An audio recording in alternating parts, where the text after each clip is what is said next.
Hey, everybody, this is Bumblebee, and you're listening to the TFG1 Podcast. Cool, huh?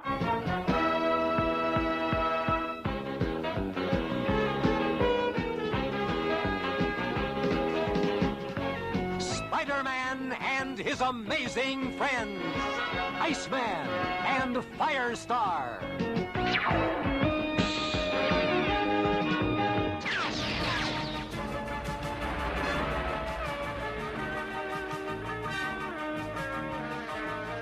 Transformers, more than meets the eye. Autobots wage their battle to destroy the evil forces of the Decepticons. The Transformers, robots in disguise. The Transformers, more than meets the eye. The Transformers. Hello and welcome to the TFG1 Podcast. I'm one of your hosts, TFG1Mike. Joining me is PecanCtTerry. Hello. Hey, how's it going? Pretty good, pretty good. Now, this is not the first interview on the G1 review show that we've done in the past. We did interview Stan Bush beforehand.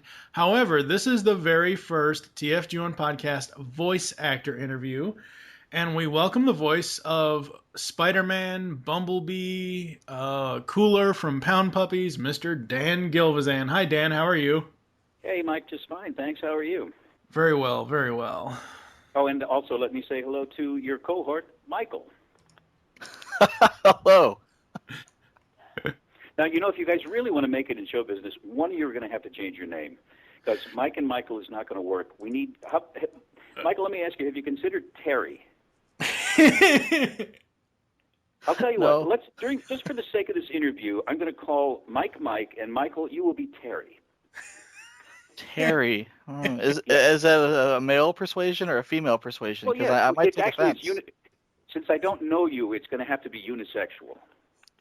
For a second there, I thought he was going for a Hulk Hogan reference. No, not so. Now, not to say that you, Michael, or Terry, now are unisexual, because I'm not really familiar with your sexual habits. But I am going to refer to you as Terry, and Mike, I will refer to you as M tonight, just M. Okay, so are we straight now on who we are? I think so. Did you Okay, have a career in stand-up comedy? No, I did not. I've just sat in a lot of waiting rooms with comedians in my career. So, okay, boys, let's hit me with the questions. All right. Where did you grow up? I have not yet, as you can probably tell, but I was born in St. Louis, Missouri. And I lived there till I was about 21, and then I left, and then I went to the East Coast and did some theater, and then I came out west and landed in Los Angeles, and that's where I've stayed because, frankly, it's worked out nicely, and I like the weather. Awesome. Did you always want to be an actor or a voice actor? Yes. As a matter of fact, I had no... You know, I've heard this story before from a lot of actors that they had that sort of that aha moment where it's like, wow, this is what I want to do. And I had it really early on. I mean, I remember when I was just like a kid, maybe 7, 8 years old, I would be in the backyard giving puppet shows and magic acts, and I studied ventriloquism for a while. I mean, I seemed to always have that drive to perform. And then in high school, I actually got to do some plays, and I thought, wow, this is really interesting, because not only do people, like, you know, look at you and give you all kinds of kudos and stuff and make you special, but also it's kind of interesting, the whole process. So I sort of got my ego stroked, and I also, you know, sort of my artistic sensibility was fulfilled at the same time. So, yeah, I knew early on that that's what I wanted to do. Awesome. Cool. Well, it's a long way from St. Louis to L.A. Can you tell us... 2,000 miles. Well, really? Wow. Can you tell us the story of how you broke into the business? I did. Actually, I broke in through a window. It was a bathroom window. No, I'm not going to go there. What happened was I moved out to Los Angeles in 1976, a long time ago, and really didn't do much for about 4 or even 5 years. I spent a lot of time just shopping my picture around, and I did a few commercials and stuff like that. But there wasn't really much activity around my career. And then there was a casting call, and I guess it was 1980, or early 81, I'm not sure, for the role of Spider-Man in Spider-Man and His Amazing Friends, Marvel's first animated series, the first one that Marvel actually oversaw. To this point, they had always licensed their characters out to other companies. But this time they were going to do it. It was going to be an in-house Marvel production. It was the beginning of Marvel Productions. And Stan Lee came out with a lot of the staff, and they set up an office out here. So everybody in town was up for this thing, and that included me, because I had no experience whatsoever in the voiceover world. And lo and behold, I ended up with the job after innumerable callbacks and callbacks of callbacks. And so I really kind of, splashed onto the scene in a big way. And, it was really just the confluence of events. And that's when it all began, really, back in 1981 with Spider-Man and His Amazing Friends. Very nice. Yeah, well, I thought so. Well, we know you best as the title character, right, from Spider-Man, and as Bumblebee from the Transformers. But what other shows have you lent your voice talents to, or any talents? Boy. Well, during the 80s, once G.I. Joe and the Transformers became so popular, all these other toy companies jumped on the bandwagon. So there was just a raft of animated shows being made tied to toy lines in the late 80s. I was the lead character of Dargon in Dino Riders. Dino Riders. Sectars, I was the lead. I was always the young hero guy. I don't know why, because I guess it's voice quality or whatever. I did a show called Sectars. We did a show called The Spiral Zone. I did a very short-lived series called Ring Raiders. I mean, there were just lots and lots of stuff. But probably one of my favorite ones, though, was Cooler on the Pound Puppies for Hanna-Barbera, because that was very different from from the young hero guys. That was, hey, that was a kind of a cartoon voice that I got to do, so that was kind of cool, I thought. So those are just some of the things that I did, and it was truly a golden age for voiceover actors, the late 80s, because there was so much work going on. Yeah. Speaking of Spider-Man and His Amazing Friends, we always thought that Bobby Drake sounded a bit too much like Fred Jones from Scooby-Doo. What was it like working? What was it Imagine like? That. Yeah, well, did you notice that Firestar sounded a lot like Sissy on Family Affair? Yeah. Yeah, it's odd, wasn't it? No, what was it like working with Frank for the first time? Oh, I got to tell you, well, for someone like me who, I'd had acting training, but I had never had any specific voiceover training, and it is really a different technique when you're just using your voice to portray a character. And Frank, as most anyone who knows anything about voiceover, is the absolute best in the business. He's the finest voiceover artist performing today. He's the Mel Blanc of our time. So to stand next to Frank was a big, big help to me, because I was able to sort of see how he worked the mic. I was sort of able to watch his approach, and I learned so much from Frank. And on top of that, he's one of the nicest guys in the world. I haven't seen him in a while, but we hung out a lot during those early years, and just a real sweetheart, and talent for days. Yeah, I mean, he is the man of 1,000 animal voices. Any sound you can think of, he can make it. Yeah, he's incredible. I mean, he can do anything. I've heard him do. I mean, he does dragons, he does monsters, he does dogs. He did Ms. Lion in the show. Yeah. He does dogs, he does cats, he does. I mean, just about. He does a cricket that is really phenomenal. His cricket is so lifelike. You keep looking around for it. I think my favorite Welker story is the one about the feedback in a Wally Bird session. Yeah. No, it wasn't feedback. It was overlap. It was like, we got overlap there. No, it's just Frank.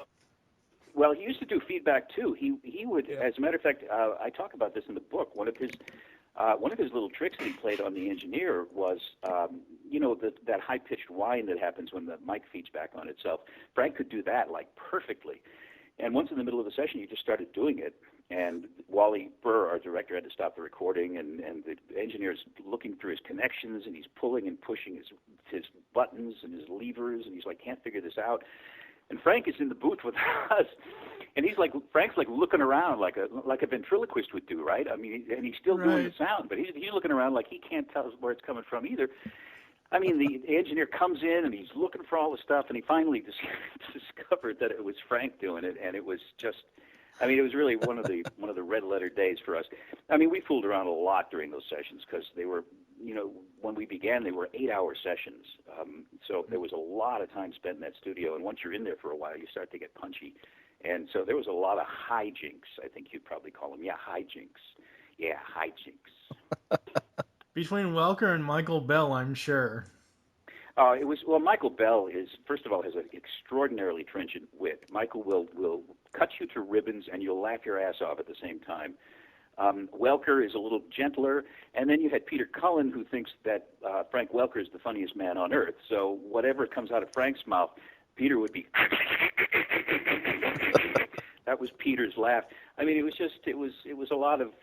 was a magic time. I will say that. It was just a lot of fun for all of us. Very awesome.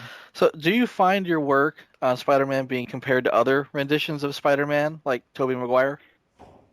Yeah, I mean, ultimately, there have been many iterations of Spider-Man. Mostly, I get compared with the animated versions because that was part of my gig. But everybody's got their favorite, and generally it's whoever you grew up with. I've heard people say, well, you're for me the definitive Spider-Man, and it's because they grew up, they were at that perfect age when Spider-Man and His Amazing Friends. For a lot of people, it would be, Josh Keaton, who did, was he Ultimate Spectacular Spider-Man? Spider-Man.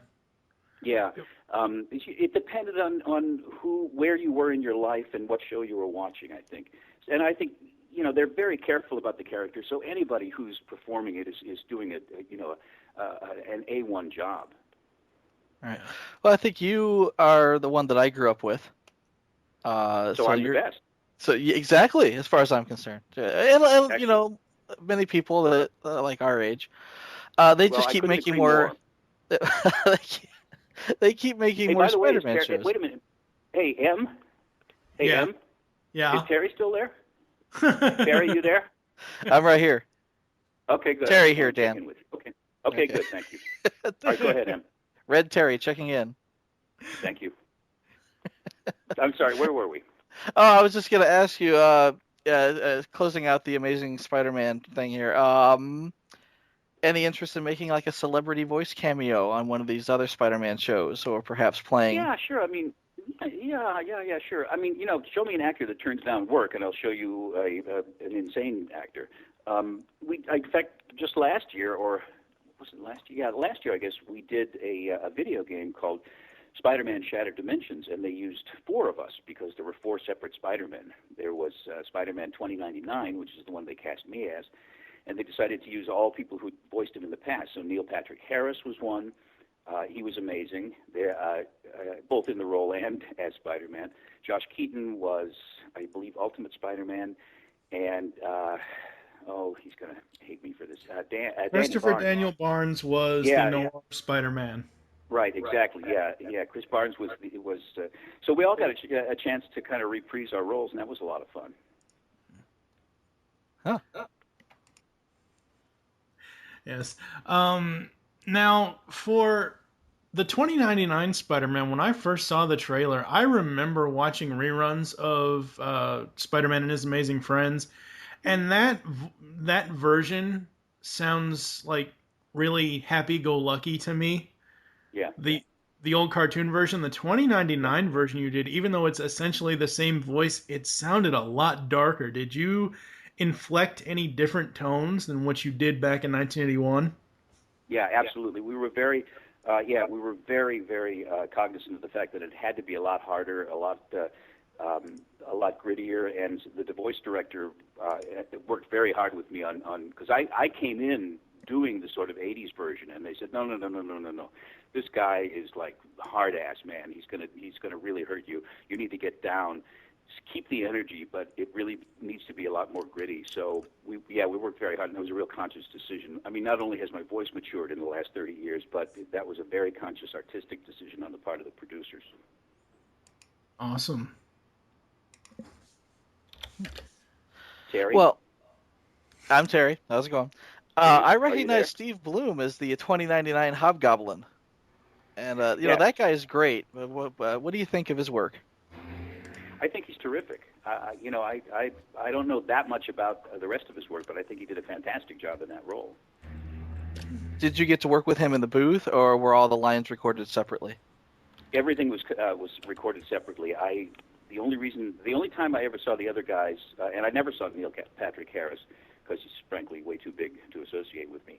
I saw Josh and Christopher when we did a little promo, the trailer for the thing. They were in the studio at the same time. But no, the games are generally pretty much always done one actor at a time, and that's kind of a shame because I miss the Transformers and most of the shows we did back in the 80s were all, there was an ensemble of actors together, and there's a different energy, and which is, as I say, the director is very important in the game thing because they keep your energy up. You may start to flag, and the director will constantly be saying, "Okay, give it faster, give it a little more energy, because you don't have that feedback from the other actors." So I really kind of miss that, but that's the way that the games are done these days. These young whippersnappers, I tell you, they don't know. When we were young, I used to walk 12 miles through a blinding sandstorm to get to the studio.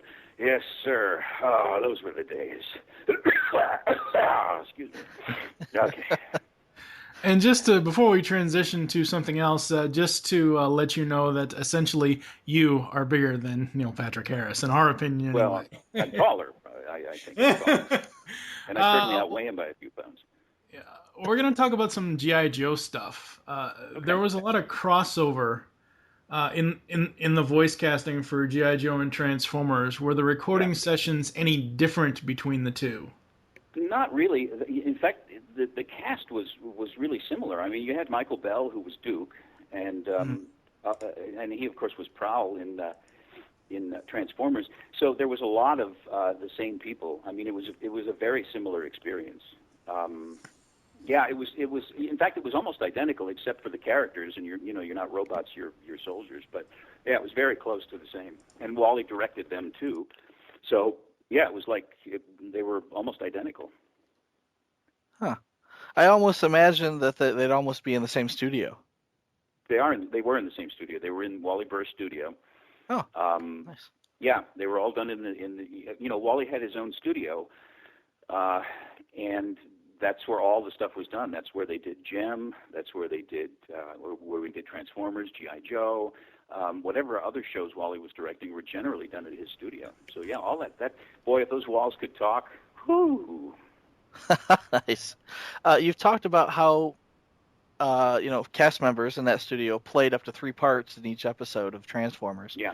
Why did you only get one in G.I. Joe? I think you just did Slipstream. I could be wrong. I think he also did Beachhead. Yeah, I did Beachhead too. So I was up to 2. Come on, man, don't. Yeah, I couldn't tell because he's always got that ski mask on. Yeah, exactly. So you couldn't tell. Well, yeah. And plus they didn't have to animate the mouth, so it was really cool.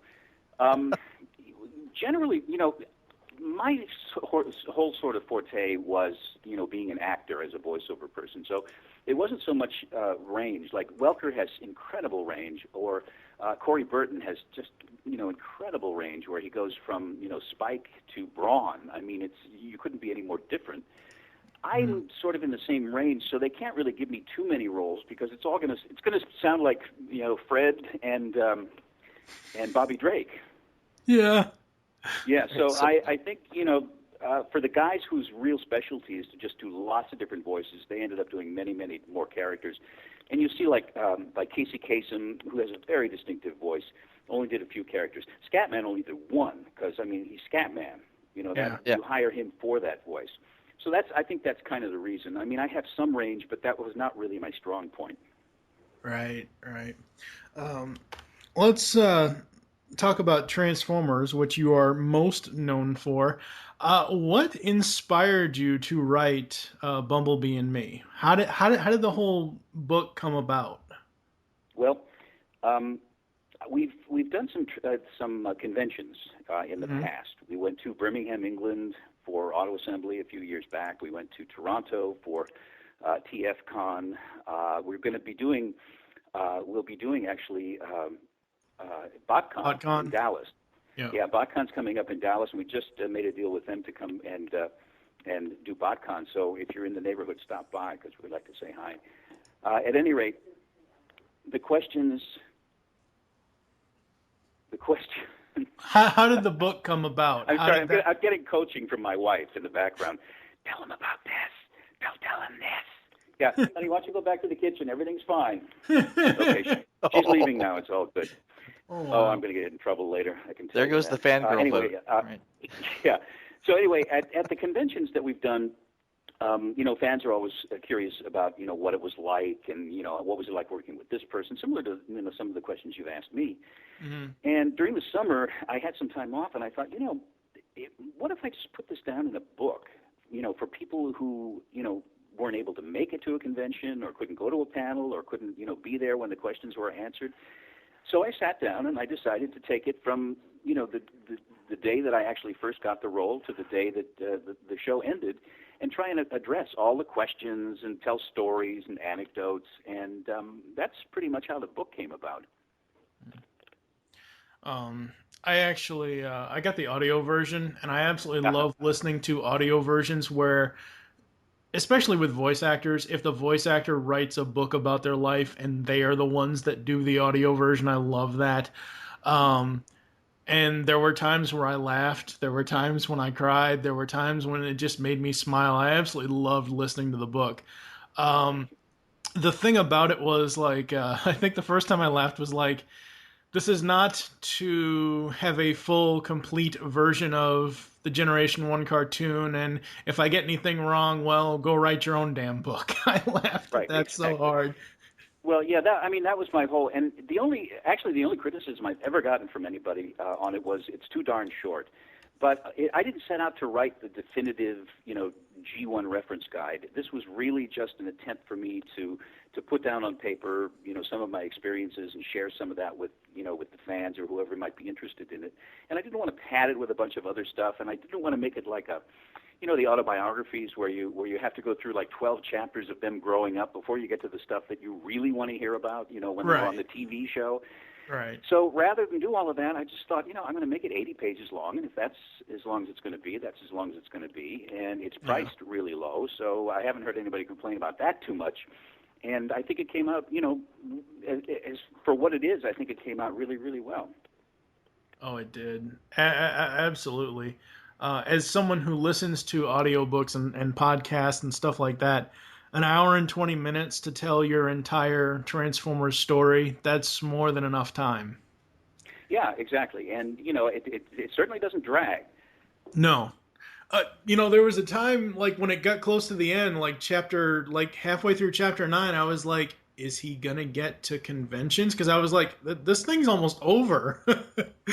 Yeah. And then you finally did. So, very awesome. Thank you. Yeah, the book's doing really well. The fans are really, really digging it. I've got some great responses about the book. So I'm really, really gratified that everybody's enjoying it as much as they are. Wow, nice.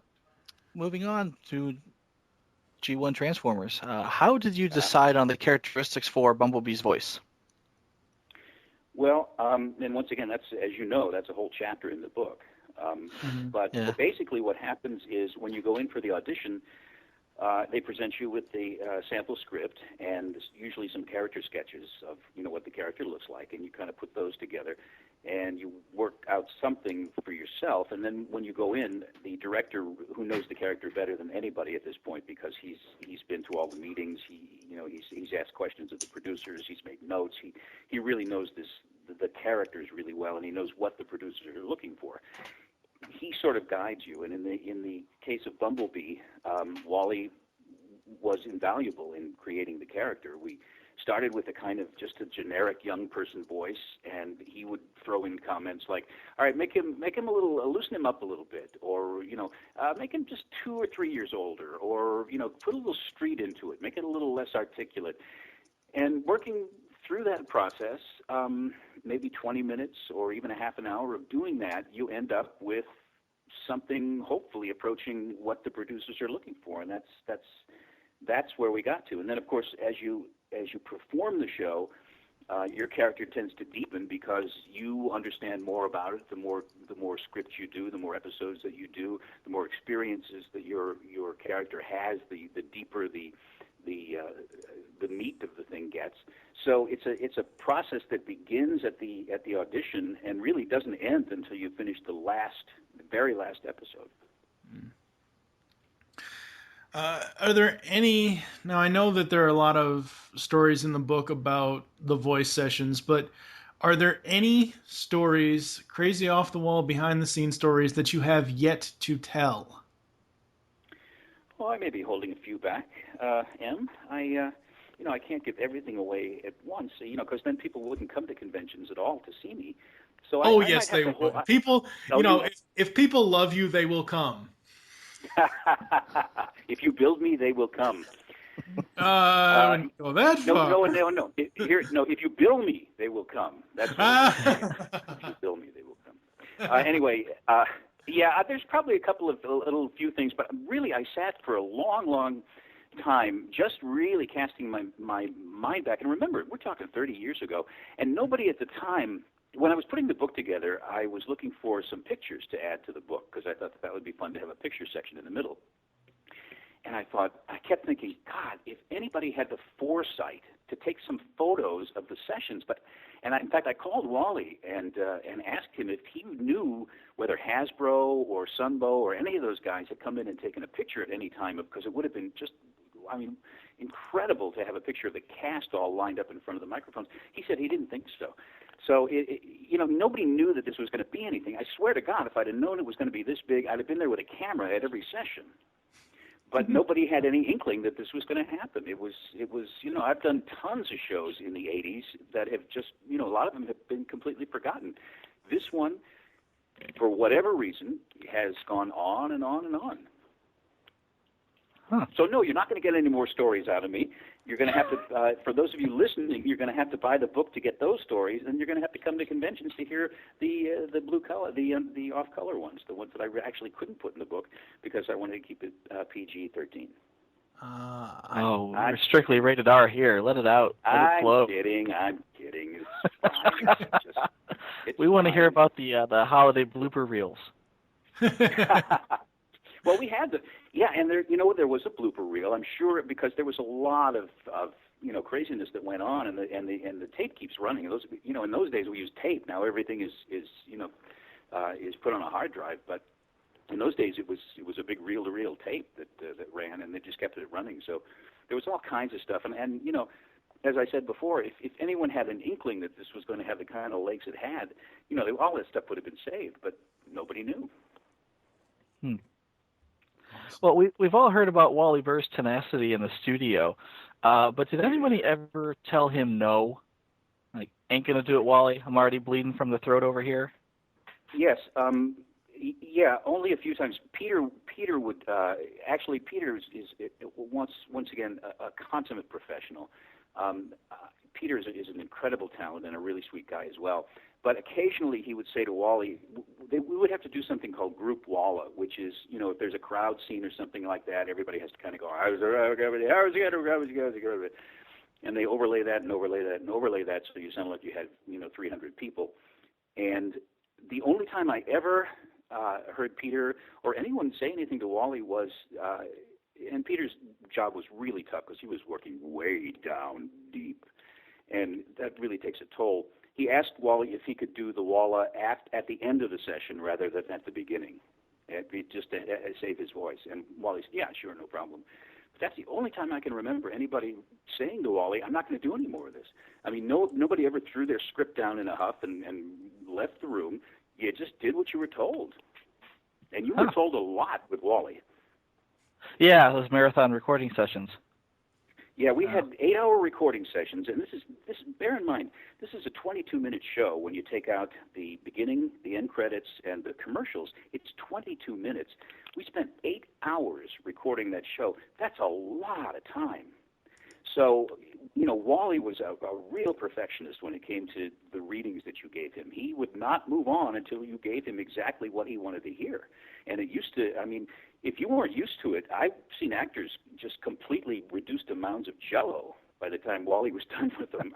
It wasn't really funny, but it was kind of in a way, because all of us who were in the regular cast would kind of look at each other and go, "Oh, this poor guy, man, he has what he's in for," And it was really rough. A lot of times it was really rough on the guest cast, people who came in, not knowing the show.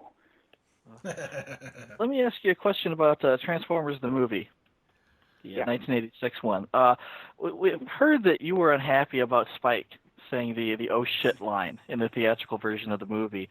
What would you have done if they had given that line to Bumblebee? Well, I would have said it, I'm sure, but here I'll tell you, I'll share this with you. This is something that people don't know, that Wally told me. This was after the book was out. I was talking to Wally, and I mentioned that, and he said, as he remembered it, they were goofing around, and Corey did the line and threw in the, what is it, damn? What does he say? He says, "Oh shit, what are we going to do now? Because Unicron's about to swallow the ship whole." Okay, so actually the line didn't have the word shit in it. And they were just fooling around, and Corey just said, and shit. And apparently it got sent to New York, and either by mistake or probably, I think what it was the producers go, hey, we're a movie now. We can go a little bit further than we could on TV. Let's leave that in. So that, according to Wally, is how that got in. Oh, wow. The story goes that they left it in there to get away from the G rating. Well, yeah, exactly. That, it's like, remember the very early days of cable? Well, I remember the early days of cable when there was a cable, but you could always do more. So the cable shows were always edgier, and they still are. There's more nudity and there's more language than network TV. And I think it was the same with the movie. I think you're right as far as the ratings go, and as far as, hey, it's a movie, we can do more here. Although I think it was totally unnecessary and it's totally gratuitous. Right. Is there anything that you would absolutely not do as a voice actor, or have you turned down roles or lines that cross the line? Yes, as a voice actor, I have one explicit rule: I will not perform in the nude. I thought that was the best part of being a voice actor. Now on camera, I have no problem with that, but while I'm doing voiceover, because there's a lot of movement going on, and I'm afraid I might hurt someone in the studio. You can use your imagination. Oh, wow. In lieu of working with Orson Welles, we could probably hook you up with Maurice LaMarche, does an awesome Orson Welles. He's also currently working on Rescue Bots, another Transformers property. We don't think that they've cast their version of Bumblebee yet. So essentially, would you ever want to go back to being Bumblebee? Yeah, sure, I do in a minute. And as a matter of fact, it's funny you mentioned it. I was having dinner with Ginny McSwain just the other night. She's directing those shows, and she was talking about And I know Mo very well, Mo LaMarche very well. We're both the same agent, and I see him quite often. I have the idea, because it's such a different take on the show, that they probably want to get away from, rather than like they're doing in the movies with keeping Peter to sort of have the continuity. I think they probably would more want to move away from that. But believe me, Ginny's a friend of mine. If they were casting for it, she'd definitely throw my name out. But my instinct and my knowledge of this town would say to me that they probably would want to use something different. But that's a shame. I know they're using Peter as Optimus Prime again. So yeah, it would Peter be really and Frank cool to hear you pop up. Yeah, it would be. Yeah, well, Peter and Frank are doing in Prime. They're doing Optimus doing and Megatron. Yeah. Yeah, of course. And I've heard it talked about on some of the blogs in the blogosphere that it would be great if Bumblebee got his voice. That if they went to me, and now that would make more sense to me, because that's more of a continuity. So yeah, you never know. Like I said, I thought I was done with Spider-Man, and then they called me to do this game last year. So that's the wonderful and terrible thing about being an actor. You never really know what's around the corner. The wonderful thing about we're going to transition actually into some movie stuff here in a second, but the wonderful thing for me with Prime is it's Frank, but it's him not doing the old voice. He's essentially deepened it, because that older, higher pitch, he said this in interviews in the past, that the higher pitch, the old voice, hurts his vocal cords. So he essentially deepened the voice, and it sounds so awesome. Yeah, and you also understand he's 30 years older now too. So, and your voice has a tendency to take on, a deeper quality. So yeah, I think it works beautifully for the character. Yes. Speaking of Michael Bay's Transformers, Do you at all feel cheated that you did not get to do the voice work for Bumblebee? Yeah, in a way. I actually read for it. They sent some scripts over. I don't know whatever happened to my audition, but here's also what I'm thinking about this thing. You see the movie, and I saw the first one, which I thought was terrific. I mean, the CGI is absolutely awesome. The second one, I stopped watching about 20 minutes into it because I thought it sucked big time, and I never got to see the third one. So maybe I'll look at the fourth one. I don't know. I'm being completely honest with you. So the third one has actually got a better story than the second one. I guarantee you. Yeah, it would have to. If a 3-year-old had written it, it would have to have a better story. Anyway, you would have been awesome. Michael Bay should not let his children write these scripts anymore. That's been the problem. At any rate, I'm never gonna work again now. This isn't gonna go out and be broadcast anywhere, is it? Because I can't have people listening to this. Oh, God help me. All right, go ahead. So, actually, I think we're going to transition into conventions. Yes, we're having a lot of transitions here. Right? Well, we got a lot of stuff to cover. We're moving. Yeah. Fine. So, tell us about BotCon 2012. Are you really looking forward to this? Are you excited? Oh yeah, absolutely. Yeah. I really am. It's such a kick to do the conventions, and this is the biggie, of course, as you know. Yes. I mean, thousands and thousands of fans, and it's just, I got to tell you, from the performer standpoint, it's such a thrill. I mean, people say they're thrilled to meet you. It's a thrill to meet them, to hear all the kind words that they have to say and all the compliments, and people saying, "Wow, you were such a big part of my childhood" and stuff. And it's really heartwarming. Everybody is so kind, so polite, just respectful. And it's just a great, great feeling. I told my wife it's like being Brad Pitt for a weekend. It's like I'm sure it's like what they go through every day of their life. Well, for me, I'm super famous for an entire weekend. So they're a lot of fun. They're a lot of fun. Yeah, as I said, I hadn't been to BotCon. I think the last time I was there was 2004. It was the only time I was there.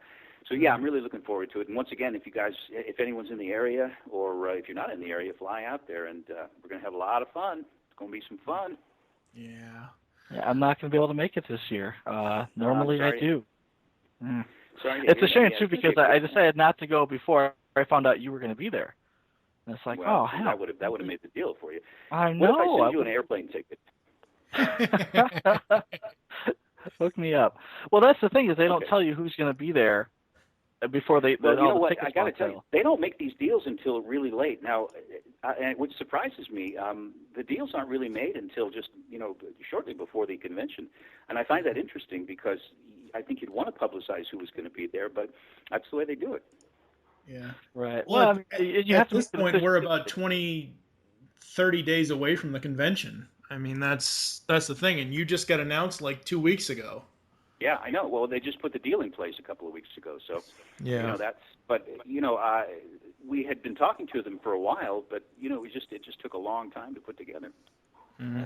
Like 6 months ago, when the initial Raptors tickets sold out, I was like, well, maybe I'll just skip it this year, and I'm not gonna. Well, not gonna fight for it. Well, that's too bad. You're going to miss me, and it's a pretty, it's going to be a devastating blow for you, I'm sure.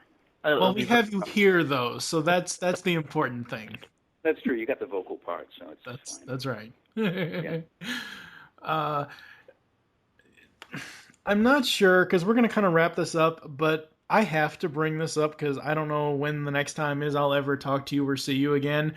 Why am I I've heard. No, hold on. I've heard that you disliked the transition from Bumblebee into Goldbug. Now, myself as a fan, when that happened in Rebirth, Bumblebee was injured. He was essentially going to go offline. And when they fixed him and brought him back, and you said the line of, "I'm no longer just plain old Bumblebee, I'm a gold bug," I absolutely love that line. Well, you, my friend, are in the minority. Just about everybody I've talked to has agreed with me. I just felt like, why? And the answer is obviously more toys. and I talk about this in the book very briefly too, that, why in the world would you take a popular character from a television show that everybody knew and loved, and in one of the very last episodes completely change his physicality? It doesn't make any sense, except it does when you realize that it's a toy company that's producing the thing, and they're going to sell some gold bugs now. Yeah. So it bothered me. It bothered me on like an artistic level, I think it is. And once again, I discussed this in the book. Yeah. I think I'm fairly honest about it, and I don't think I'm bitter or anything like that. It did bother me, though. It did bother me. The same way the movie bothered me, the fact that most of the regular cast got killed off, and the bulk of the work was done by Leonard Nimoy or Orson Welles or Eric Idle, who are certainly great talents, but didn't the fans come to see our show? You have no idea how many people cried. That was a rhetorical question, guys. That was rhetorical. You don't need to answer that question. It was just. Oh, well, Terry, I'd like to hear you answer the question. I was crying. Actually, yeah.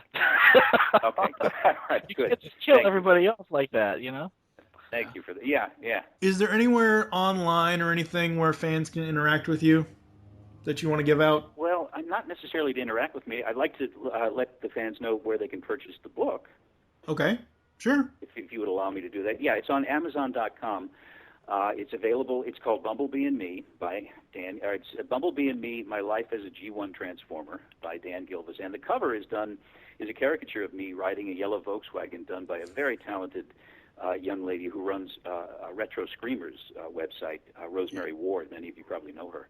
Oh yes. She's really, really, what a sweet girl. I'm going to see her in Dallas. She said, when I told her I was working on it, she said, "Can I do anything for you?" And I said, "Well, I need a cover." And she said, "Let me work out something." And she came up with a wonderful, wonderful cover for the book. So anyway, the book is Bumblebee and Me: Life as a G1 Transformer. It's available on Amazon.com in paperback or for your Kindle, or it's also available, as you mentioned, as an audiobook. So Go there, buy it, enjoy it, and God be with you. We'll have to put a link on the website. Yes. Oh, yes. Yeah, I've good. already got that up there. Yeah. As I said, the fans have really gone out of their way to tell me how much they've enjoyed this. So it's really been gratifying to me that everyone's enjoyed it as much as they have. Before we let you go, is there any upcoming things that you've got going on that you would like to inform anyone about? Well, the only thing that I have in stone right now is the Dallas appearance at BotCon. We're working on a few other things for later in the year and even next year, but I really can't talk about them until they're set. So that's really the only thing that's set in stone at this point. I mean, I continue to work, and I'm doing, I do commercial work, and I do a lot of other voiceover radio work and stuff like that, just to keep my hand in more or less. And I'm also working on another novel. I should mention that in addition to Bumblebee and Me, the first book that I wrote was a novel called Drowned in the Grenadine, and it's a story of an actor, and it's fictional, but it's based on a lot of the experiences that I've had out here, and it's a pretty funny book too. So I'm working on another novel, and that's taking up some time. So that'll probably be out sometime next year. So there's stuff happening. Awesome. We would like to thank Mr. Gilvezan for taking the time to chat with us in this special TFG1 Podcast interview. We will ask you to hold the line, and we'll be back after this. Back? I'm better than ever. Look at this new paint job. I've gone beyond being just plain old Bumblebee. I'm a gold bug. Wow. There you have it, ladies and gentlemen. Dan the Man Gilvezan. That was awesome. That was pretty exciting. I mean, it was... he's a voice from my childhood, and it's always really cool to hear them speak to you, even if they're calling you by a name that is totally not your name. PecanCtTerry here. You should have used your son's name, Aiden. Oh. That's your middle name. It's not my middle name. Wasn't it your middle name? I don't know. No. Oh, no, I got it backwards. Your first name is his name. Middle name. There you go. Exactly, okay. yeah. All right. Michael. But anyway, Dan Gilvezan, that was very awesome. Then I could have totally played it back to my kid, and it would have been like, who the hell is this old guy talking to me? That's so funny. That would have been smart. You should have said that.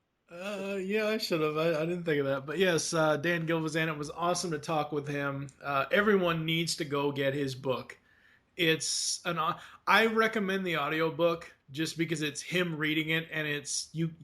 I find I connect more like that with an audiobook from someone like Dan Gilvezan versus reading it on the page and just hearing a voice in my head. Very, very awesome. So, yes. That's going to do it for this first TFG1 voice actor interview. We do have plans for other G1 voice actors to come on the show, kind of a rebirth for the TFG1 podcast. If you shut up, Please don't do that again. Yeah. Hey, I liked it. It was good. Anyways, we're gonna have an hour-long toy commercial where everyone's introduced really, really quickly, and nothing really good happens, and then they kill Bumblebee. Shut up. All right, so I am TFG1Mike, and you are PecanCtTerry. I'm kidding. It's PecanCtTerry, Michael. Catch you again next time. Oh, God, it's like Astro Train just ran us over.